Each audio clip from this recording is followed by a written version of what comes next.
Bismillahirrahmanirrahim. Assalamualaikum warahmatullahi wabarakatuh. Alhamdulillahilladzi faddalana bi siyami Ramadan.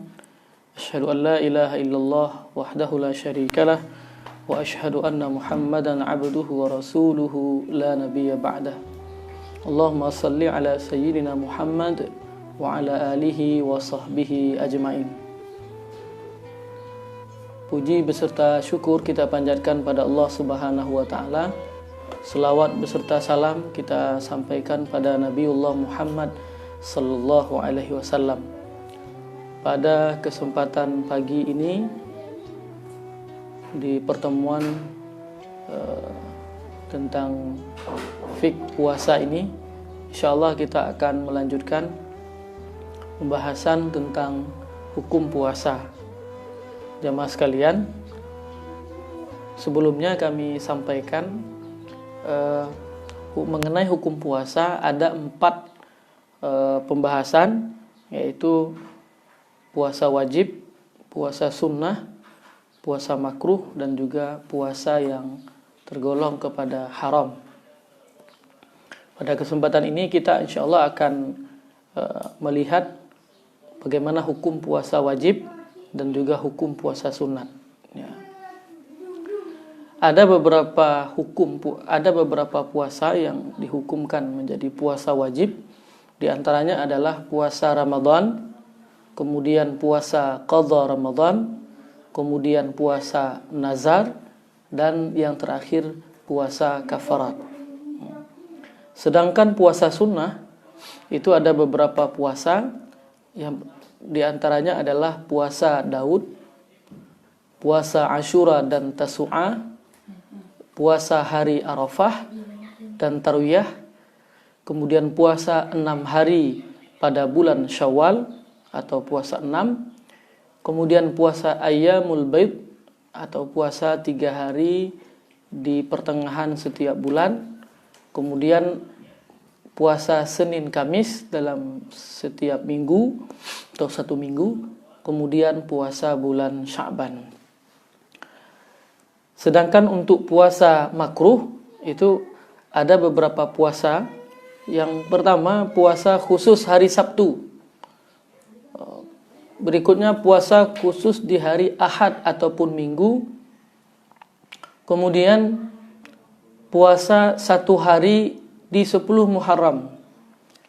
Kemudian juga puasa dalam perjalanan atau bersafar.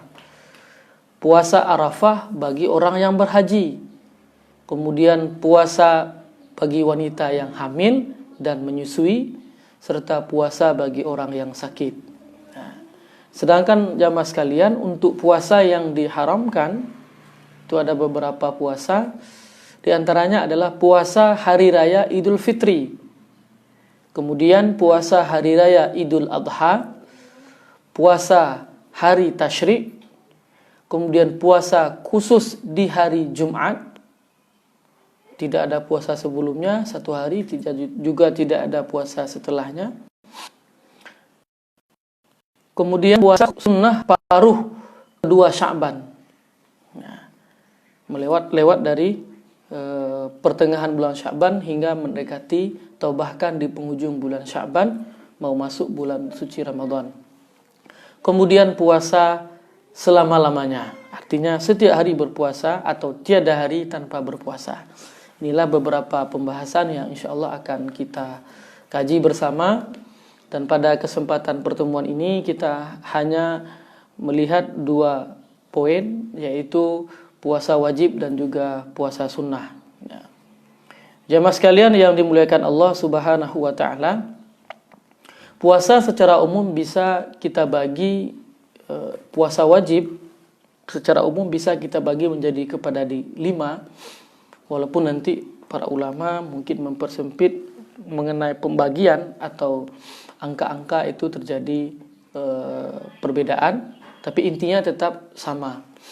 Di antaranya adalah puasa Ramadan, puasa qadha Ramadan, puasa kafarat atau puasa hutang, dan juga puasa nazar. Kita lihat satu persatu. Mengenai puasa Ramadan, jamaah sekalian, sudah jelas secara nas baik dari Al-Quran dan hadis. Kalau dari Al-Quran pada surah Al-Baqarah ayat 183, Allah mengatakan, Ya ayyuhalladzina amanu kutiba alaikumus siyam kama kutiba alal ladzina min qablikum la'allakum tattaqun. Wahai orang-orang yang beriman, telah diwajibkan puasa, puasa kepadamu sebagaimana telah diwajibkan kepada umat sebelummu agar kamu bertakwa. Ya. Jamaah sekalian, pada ayat yang lain juga masih surah Al-Baqarah ayat 185 Allah mengatakan, "Faman syahida minkumus syahra falyasum." Barang siapa di antara kalian menyaksikan bulan Ramadan, maksudnya asy-syahru di situ adalah Ramadan, falyasum, maka berpuasalah. Sedangkan nas dari hadis Rasulullah SAW di antaranya adalah an Ibnu Umar radhiyallahu an qala Rasulullah sallallahu alaihi wasallam, buniyal islamu ala khamsin, syahadata an la ilaha illallah wa anna muhammadar rasulullah wa iqamis salah wa ita'iz zakah wa shaumi ramadan. Ataupun dalam riwayat yang lain, bunyal islamu ala khamsin, syahadata an la ilaha illallah wa anna muhammadar rasulullah wa iqamis salah wa ita'iz zakah wal haji wa shaumi ramadan. Jadi ini menandakan bahwa rukun Islam itu salah satu di antaranya adalah kewajiban melaksanakan ibadah puasa Ramadan. Kemudian Rasulullah SAW menegaskan bahwa ibadah puasa Ramadan inilah ibadah yang satu-satunya puasa yang diwajibkan secara langsung. Karena seseorang yang beragama Islam, bagi seseorang yang beragama Islam sudah memenuhi syarat dan kewajiban untuk melaksanakan ibadah puasa. Rasulullah SAW mengatakan bahwa seseorang datang kepada Nabi Muhammad SAW dan bertanya, "Ya Rasulullah, katakan kepadaku apa yang Allah wajibkan kepadaku tentang puasa." Lalu Rasulullah menjawab, puasa Ramadan, saumu Ramadan, atau syahri Ramadan. Qala hal alayya ghairuh, apakah ada selain itu untukku? Kata yang bertanya tadi. Lalu Rasulullah mengatakan, qala la illa an tatawwa'a syai'an, tidak ada kecuali puasa sunnah. Ini menandakan bahwa begitu khususnya ibadah puasa Ramadan dari ibadah puasa-puasa selainnya. Jamaah sekalian yang dimuliakan Allah Subhanahu wa taala, itu tadi beberapa dalil yang mewajibkan ibadah puasa Ramadan. Sekarang kita melihat ibadah puasa kedua yang diwajibkan adalah puasa qadha Ramadan.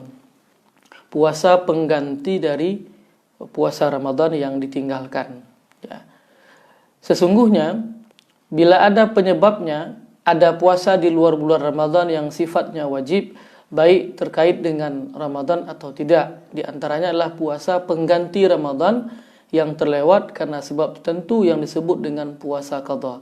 Jadi pada saat dia hadir dalam bulan suci Ramadan, karena ada penyebab syar'i atau uzur syar'i yang membolehkan baginya untuk tidak berpuasa pada saat Ramadan, maka dia berbuka. Maka nanti selesai Ramadan atau di bulan lain, maka atau di hari-hari berikutnya selain bulan suci Ramadan, maka dia harus dan dia wajib mengganti puasa seberapa ia tinggalkan di saat bulan suci Ramadan. Ya.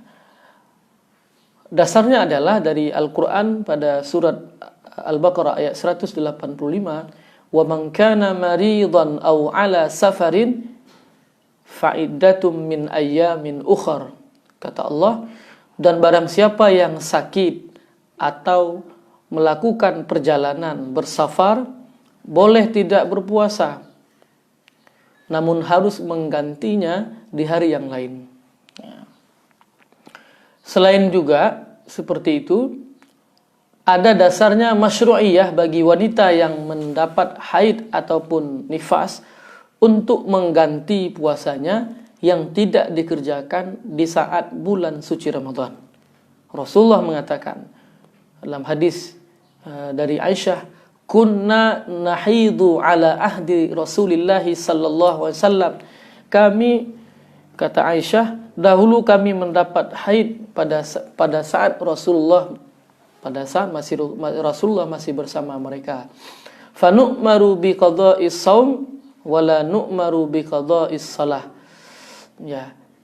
Jadi hadis ini ada lanjutannya. Kita ambil fokus kepada Ramadan.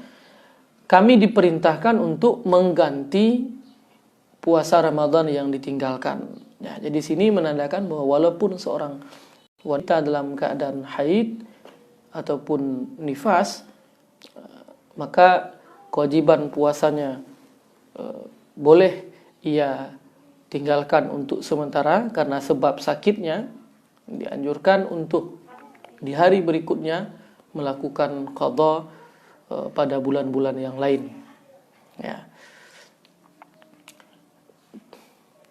Yang ketiga adalah puasa wajib, yaitu puasa nazar. Selain puasa Ramadan dan puasa qadanya Ramadan, ada juga puasa lain yang diwajibkan walaupun awalnya adalah sunnah, tapi karena bernazar, karena ada sesuatu yang diinginkan atau diharapkan, maka puasa nazar hukumnya wajib dikerjakan. Karena pada hakikatnya nazar adalah mengubah ibadah yang hukumnya sunnah pada awalnya lalu berubah menjadi wajib. Apabila apa yang menjadi harapan atau keinginan kita atau doa kita terkabul oleh Allah Subhanahu wa taala. Misalnya ada seseorang meminta bermohon kepada Allah agar katakanlah diluluskan dalam tes CPNS atau diluluskan dalam masuk perguruan tinggi dan seterusnya, ada nazar, maka ketika doa itu terkabul, maka itu sudah jatuh menjadi kewajiban baginya. Tentu yang bernazar itu adalah orang yang melaksanakan puasa itu adalah orang yang melaksanakan nazar ataupun berniat tersebut. Allah Subhanahu wa taala mengingatkan wal yufu nuzurahum. Kata Allah, dan hendaklah mereka menunaikan nazar-nazar mereka. Dan juga pada surat Al-Insan ayat 7, yufuna bin nadri wa yakhafuna yawman kana syarruhu mustatira. Mereka menunaikan nazar dan takut akan suatu hari yang azabnya merata di mana-mana. Ya. Jadi jamaah sekalian yang dimuliakan Allah Subhanahu wa taala, pada surat Taubah ayat 75 hingga 77 juga dijelaskan bahwa dan di antara mereka ada yang telah berikrar kepada Allah, sesungguhnya jika Allah memberi sebahagian karunia-Nya kepada kami, pastilah kami akan bersedekah dan pastilah kami termasuk orang-orang yang soleh. Maka setelah Allah memberikan kepada mereka yang mereka pinta sebahagian dari karunia-Nya, lalu mereka berubah menjadi kikir dari karunia itu dan berpaling dari Allah Subhanahu wa taala. Dan bahkan mereka lah orang-orang yang selalu membelakangi. Maka Allah menimbulkan kemunafikan pada hati mereka sampai pada waktu mereka menemui Allah Subhanahu wa taala. Jamaah sekalian yang dimuliakan Allah Subhanahu wa taala. Namun nazar ini hanya terbatas pada jenis ibadah yang hukumnya sunnah saja. Sedangkan bila yang dinazarkan suatu hal yang tidak dibenarkan syariah, tidak dibenarkan secara akidah kita, akidah Islam, maka hukumnya sudah berubah, beralih dari wajib menjadi haram untuk dilaksanakan. Hal ini pernah disampaikan oleh Rasulullah SAW an Aisyah radhiyallahu anna Rasulullah sallallahu alaihi wasallam qala man nadhara ay yuti Allah falyuti'hu wa man nadhara ay ya'siyahu fala ya'sihi. Kata Rasulullah SAW, hadis dari Aisyah radhiyallahu anha, siapa yang bernazar mentaati Allah Subhanahu wa taala, maka laksanakanlah. Dan barang siapa yang bernazar untuk bermaksiat kepada Allah, maka tinggalkanlah atau jangan lakukan. Hadis riwayat Bukhari. Nah, jadi contohnya adalah nazar-nazar yang mengarah kepada sesuatu yang bersifat musyrik atau kesyirikan. Sesuatu yang tidak ada aturan dalam syariat dan sudah secara ijma' para ulama tidak dibolehkan. Misalnya bernazar karena Allah Subhanahu wa taala, jika aku mendapatkan sesuatu itu, maka aku akan pergi ke tempat fulan, bukan melaksanakan sesuatu yang bermanfaat ataupun melanggar dari syariat. Jika aku mendapat sesuatu yang aku inginkan, doa ini terkabul, maka aku akan memukul seseorang. Nah, ini jelas sesuatu yang merusak, tidak sesuai dengan syariat kita. Ataupun jika doaku terkabul, keinginan kami terpenuhi, maka aku akan membakar rumah seseorang atau akan mencuri harta seseorang. Tentu ini sudah keluar dari syariat kita, tidak dibenarkan. Ya. Jamaah sekalian yang dimuliakan Allah Subhanahu wa taala, berikutnya adalah puasa kafarah. Ya. Puasa kafarah adalah puasa untuk menebus atas kesalahan tertentu yang telah ditetapkan oleh pembuat syariah, yaitu Allah Subhanahu wa taala. Kalaupun bukan karena kesalahan atau pelanggaran tertentu, tentunya tidak ada kewajiban kafarat. Puasa kafarat hukumnya wajib dikerjakan karena memang ditujukan untuk menebus dari kesalahan yang telah dilakukan. Puasa kafarat ini, jamaah sekalian, ada beberapa jenis. Di antaranya adalah kafarat karena melanggar sumpah. Orang yang melanggar sumpah, salah satu bentuk kafaratnya adalah berpuasa sebanyak 3 hari. Sebenarnya puasa bukan satu-satunya cara untuk membayar kafarat. Puasa hanyalah menjadi salah satu dari sekian cara untuk menyelesaikan menebus dari kesalahan tersebut. Dalam surah Al-Maidah disebutkan pada ayat 89, fakaffaratuhu it'amu asyara masakin min awsatin ma tud'imuna ahlikum aw kiswatuhum aw tahriru raqabah faman lam yajid fasiyamu salasati ayyam. Maka kafarat sumpah itu ialah memberi makan 10 orang miskin, yaitu dari makanan yang biasa kamu makan, yang kamu berikan kepada keluargamu, atau memberi pakaian kepada mereka, atau memerdekakan budak. Barang siapa yang tidak sanggup melakukan demikian, maka kafaratnya adalah puasa selama 3 hari. Jamaah sekalian, kafarat kedua adalah kafarat jima' Ramadan. Pelanggaran. Orang yang sengaja membatalkan, ini harus kita gariskan, orang yang sengaja membatalkan puasa Ramadan dengan melakukan hubungan suami istri atau berjima, maka salah satu bentuk kafaratnya adalah puasa 2 bulan berturut-turut. Subhanallah. 2 bulan berturut-turut. Dan sebenarnya jamaah sekalian, puasa 2 bulan berturut-turut itu bukan hanya salah satu kafarat atau solusi dari kesalahan tersebut. Ada bentuk kafarat lainnya, misalnya dengan membebaskan budak, dan juga ada memberi makanan sebanyak 60 fakir miskin. Dan baru nanti puasa 2 bulan berturut-turut. Dasarnya adalah hadis Rasulullah dalam Bukhari dan Muslim, fahal nastati'u an tasuma syahraini mutatabi'ain. Apakah kamu sanggup puasa 2 bulan berturut-turut? Ketika Rasulullah mengatakan kepada orang yang telah mengaku dirinya telah sengaja melakukan hubungan suami istri di siang hari di saat sedang berpuasa Ramadan.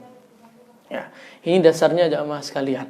Jadi membebaskan budak, memberi makan fakir miskin sebanyak 60 orang. Jika tidak mau sanggup juga, maka berpuasa sebanyak 2 bulan berturut-turut. Jadi puasa kafarat untuk Ramadan ini karena jima' Ramadan di kala puasa Ramadan ini adalah salah satu solusi dari beberapa solusi yang diberikan oleh Rasulullah sallallahu alaihi wasallam. Yang berikutnya, puasa kafarat yang diwajibkan adalah puasa kafarat bagi pelanggaran haji. Orang yang melaksanakan haji dan melakukan pelanggaran tertentu, salah satu bentuk kafaratnya adalah berpuasa. Allah mengatakan dalam surah Al-Baqarah ayat 196, "Faman lam yajid fasiyamu salasati ayyam fil hajj wa sab'atin idza raja'tum tilka 'asyaratun kamilah. Dzalika liman lam yakun ahluhu hadiril masjidil haram." Kata Allah, tetapi jika ia tidak menemukan, maka wajib berpuasa 3 hari dalam masa haji dan 7 hari ketika ia telah pulang ke kampung halamannya. Itulah 10 yang sempurna. Jadi 3 hari saat di tanah suci, 7 hari ketika sudah selesai ibadah haji, sudah sampai ke kampung halaman. Itulah totalnya adalah sebanyak 10 hari. Demikian itu bagi orang-orang yang keluarganya tidak berada di Masjidil Haram. Orang yang hajinya tamattu dan qiran, maka diwajibkan untuk membayar denda dalam bentuk menyembelih seekor kambing ketika di tanah suci. Maka tapi bagi mereka yang tidak mau atau tidak mampu menyembelih seekor kambing tersebut karena pelanggaran mengambil haji tamattu dan juga qiran tersebut, maka boleh diganti dengan cara berpuasa selama 10 hari jumlahnya. Dengan rincian atau teknis 3 hari ketika masih berada di tanah suci dan 7 hari lagi ketika sepulang dari haji. Nah, ini dia namanya puasa kafarat bagi pelanggaran ibadah haji. Jamaah sekalian, adapun yang terakhir atau yang keempat dari ibadah kewajiban puasa kafarat, puasa wajib adalah puasa Arafah karena menzihar istri. Di antara puasa yang hukumnya wajib adalah puasa untuk membayar kafarat atau denda akibat telah menzihar kepada istrinya atau melakukan zihar terhadap istrinya. Apa itu zihar? Zihar adalah salah satu bentuk di mana suami mengatakan bahwa istrinya telah mengharamkan, bahwa ia mengatakan bahwa dirinya telah mengharamkan istrinya sendiri, sebagaimana haramnya ibunya sendiri. Ungkapannya seperti ini, "Kamu bagiku seperti punggung ibuku." Nah, menyamakan istrinya dengan punggung atau salah satu bentuk dari tubuh dari ibunya, ibu kandungnya. Puasa kafarat karena telah menzihar istri cukup berat karena harus dilakukan selama 2 bulan berturut-turut. Sebelum diperkenankan atau diperbolehkan untuk melakukan hubungan suami istri kembali dengan istrinya. Al-Quran mengatakan dalam surat Al-Mujadalah, "Walladzina yudhahiruna min nisa'ihim thumma ya'uduna lima qalu fatahriru raqabatin min qabl ayyatamassa dzalikum tu'aduna bihi wallahu bima ta'maluna khabir." Faman lam yajid fasiyamu syahraini mutatabi'ain min qabli ayyatamassa. Kata Allah, orang-orang yang menzihari istri mereka, kemudian mereka hendak menarik kembali apa yang telah mereka ucapkan, maka wajib atas mereka memerdekakan seorang budak sebelum kedua suami istri berkumpul. Demikianlah yang diajarkan kepada kamu, dan Allah Maha mengetahui apa yang kamu kerjakan. Barang siapa yang tidak mendapatkan budak, maka wajib kepadanya berpuasa 2 bulan berturut-turut sebelum keduanya melakukan hubungan suami istri. Jamaah sekalian, inilah beberapa kategori puasa yang digolongkan kepada puasa wajib, dan insya Allah pada pertemuan berikutnya kita akan melihat bagaimana lanjutannya, yaitu ibadah puasa sunat dan juga puasa yang makruh serta puasa yang diharamkan oleh Allah Subhanahu wa taala. Mudah-mudahan ada manfaatnya. Terima kasih. Assalamualaikum warahmatullahi wabarakatuh.